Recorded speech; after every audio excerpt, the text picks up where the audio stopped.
dog. So, Jeff, welcome back. Well, thank you, Brian. You're looking dapper as always. Yeah, and it looks like you got a sport jacket this time. I did. You inspired me after our last episode. Awesome. Yeah, so speaking of which, we had a pretty rough meeting with HR Julie, and we've been allowed to continue, which is a nice thing. But remember, Jeff, we've got a list of things we can no longer discuss. That's right. John Travolta, Tom Cruise, Don Pearson, and Dianetics, and the other HMI company. Yep, all verboten. No more. But, I still think we have a pretty good episode here. And, I have to say, you're looking good as usual. Why, thank you. And sometimes I have to admit, I have a hard time believing you're an engineer. Have you ever considered being some type of fashion consultant for technical geeks like us? I have. And the reason why I dress well is because I have a mildly unsuccessful musical career. And as such, I understand the need for a good stage presence. And I bring that to my engineering career. Wow, that's brilliant. And I guess if this doesn't work out for either one of us, you can cash in on your 15 minutes of fame and write that book after all, right? Yeah, we'll see. Yeah, perfect. So, folks, thanks for joining us. This is Extreme Factory Makeover, season number 2. And this season, we're doing our interviews back and forth, what they call ESPN Pardon the Interruption style. I'm Brian Primock, and I'm joined by my good friend and colleague, Jeff Miller, Director of Smart Manufacturing here at InSource. And today's topic is all about the cloud, and specifically whether manufacturing is ready to adopt the cloud. So, Jeff, before we really dive into this topic, maybe you could kind of level set for us. You're an experienced software automation professional. What does the cloud mean to you? Well, the cloud is really just simply moving your hardware and software into a centralized location that enables your corporate entities to be able to access that data remotely, and what it gives you is greater economies of scale and broader access. And in some cases, companies create their own private cloud. But what we're talking about today is mostly the public cloud, which is like things that run on Azure and AWS. Yeah, and I mean, there's a lot to it. So, folks, we actually have put together a blog about current trends and issues going on with cloud manufacturing. Take a look at our website, and you can learn more if you'd like to. Now, Jeff, I'm an engineer as well, and I've also been a sales professional, and I've done this for nearly 3 decades. And I've got to say, starting out, it's my experience that, talking to a large group of manufacturers, I'm not talking just a few here, they're not really interested at this point in adopting the cloud. Manufacturers, I would say, are slow to invest. Culturally, engineers are risk averse, and I can't see them changing, at least not in the short term. Well, they are just throwing their money away by not moving to the cloud in some cases, right? IT assets depreciate rapidly. They are a constant time drain to your internal resources to support them. And companies are eager to measure downtime as far as cost of downtime, but they rarely translate that over to the cost of downtime associated with infrastructure and IT infrastructure. So I think they're missing the boat by not moving to the cloud in some cases. Well, missing the boat or not, I know we're all engineers, and I would say we want to control our own systems, and maybe less politically correct, but we want to be masters of our own domain. And quite frankly, the cloud takes that away. And furthermore, we just don't trust what we can put our hands on. Brian, I know that you're married, right? And I bet you thought you were going to be the master of your own domain once you got married. But how is that delusion working for you right now? Yeah, well, after 26 years of marriage, I can tell you the cats have more say-so in my house than I do. But that's not where we're going, Jeff. Yeah, I have found in my own marriage that it's easier, my life is easier once I give up that control.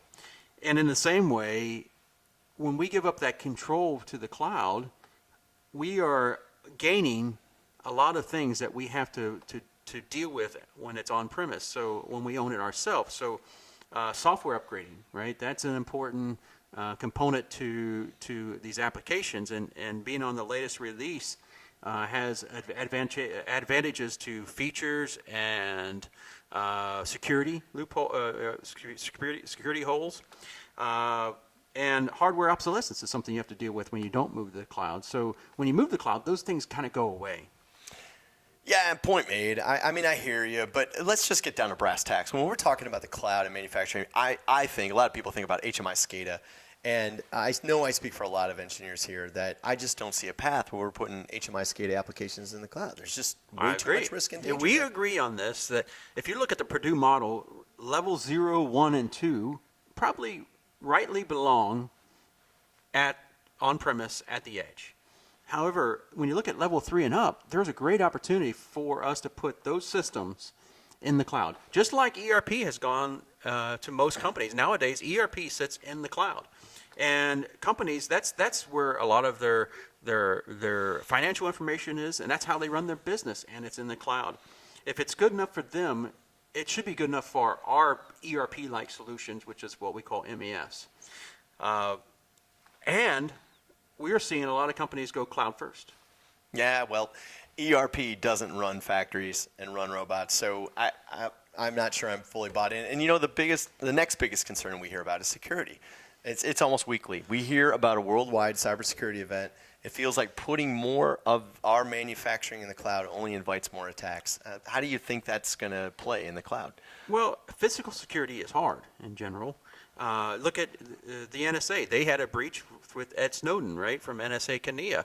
And that exposed the fact that security is hard to do. And companies are ill-prepared in some cases with the necessary measures in order to put into place to ensure that they have good physical security. I know I can take a tour of a manufacturing facility and probably get access to their data center. If I had a rubber ducky, I could put that in the backside of a server into a USB port, and now I'd have man-in-the-middle attack vector available to me. Yeah, well, in the spirit of the impeachment hearings, Jeff, would the witness please answer the question? Because, yes, physical security, yeah, we get it.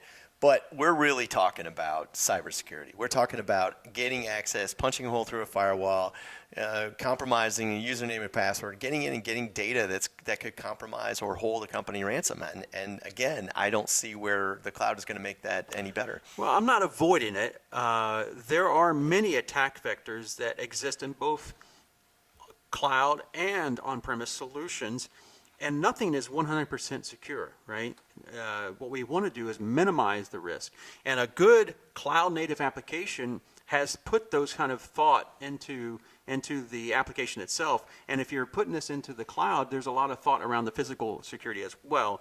And then that's why I kind of bring that into it. But what I see from companies who have very sophisticated IT departments is that they're more concerned about the data integrity and the security of the data. And in that case, well-formed applications like our XO solutions, the data is encrypted in transit using asymmetric encryption, and then it is encrypted at rest using symmetric encryption. So those technologies really ensure that the data is secure, and a lot of companies are expecting that out of the cloud-based applications. All right, I'll give you a few points on that. But, the other big point for me is that moving to the cloud involves major change, and it's going to change the way manufacturers think and operate. I've been involved for a long time, and I still think that if folks want to change, it's going to take years. It's a long way away for this kind of change to happen. You're right. It has taken years. But now companies are, like I said before, they're getting executive level sponsorship to go cloud first. And let's be honest, we have an aging manufacturing footprint here in the United States. They are largely brownfield manufacturers, whereas the developing nations are putting in greenfield plants, and those facilities are coming with the latest technology and producing at higher efficiencies than our plants. And that really puts us at a disadvantage. And so in order for us to stay competitive, I believe we need to be going to the cloud to get some of these technologies because the investment is smaller, right? You don't have to have giant capital investments to go to the cloud. You can start small and then scale. Well, Jeff, I know we could do this for hours, but I know our audience can. So that's going to wrap it up for this episode. Thanks for joining me again. I, as always, enjoy our debates. And remember, these webcasts are part of our Extreme Factory Makeover Season 2, and you get a chance to put your money where your mouth is because we are running a contest for a fully installed in-source XO downtime OEE solution that's cloud-based in your plant worth $35,000. All you need to do is visit our website, fill out the entry form, tell us a little bit more about your challenges, and we're going to select the best case with the greatest impact for change to win the grand prize. So that's it, Jeff. Thanks for joining us. And Awesome. It's been great. yeah, well, cool. I was going to ask you about how our boss Rob, took our comments about his pants. Yeah, he's pretty stubborn. Yeah. For one, my review didn't go so well. And two, he brags about wearing pleats now. Every time I see him, he's always just got these pleats. Well, maybe you're just a mostly unsuccessful engineer, too. I think so. Okay. Thanks, everybody. We'll see you next time on Extreme Factory Makeover.